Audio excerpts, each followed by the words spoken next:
What if losing right now isn't proof you're failing, but proof you're being prepared?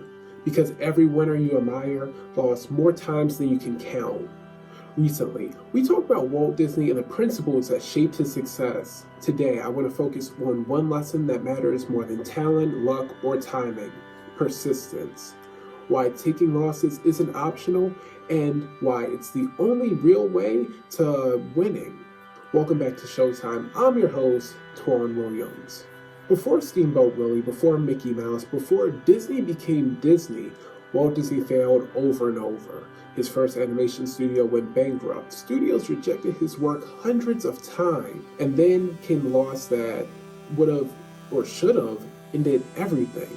In 1928, Walt Disney lost his first successful character, Oswald the Lucky Rabbit, a character he created.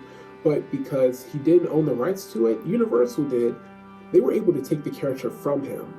If Walt wanted to keep Oswald, he had to stay and take a massive pay cut, but he refused. That lesson taught Walt something critical.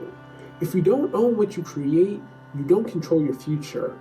On the train ride home from his meeting with Universal, Walt sketched a whole new character, one he would never lose. That character would become Mickey Mouse. And when Mickey Mouse went to distributors, he made sure of one thing first: ownership. What looked like a devastating out is what actually made everything else possible. Because without that loss, he would have never known the importance of ownership. And that's what made Mickey Mouse so successful for him. Even then, Mickey wasn't an instant success. There were already countless cartoon characters. Mickey was just another face in the crowd. So Walt asked a different question: how can I stand out? The answer was innovation. He used synchronized sound, something no one else was doing. If his earlier shorts hadn't failed, he would have never taken that risk. If he never lost Oswald, he would have never protected Mickey. Every loss shaped the win.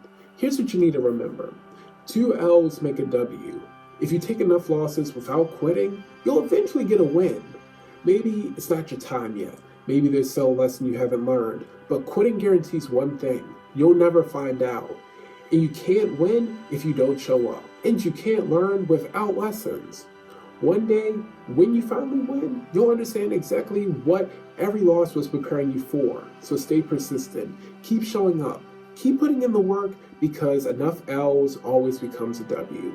If you enjoyed this episode, consider subscribing. We post videos on money, motivation, and self-betterment every Friday at 6:05 p.m. Until next week, thanks for watching.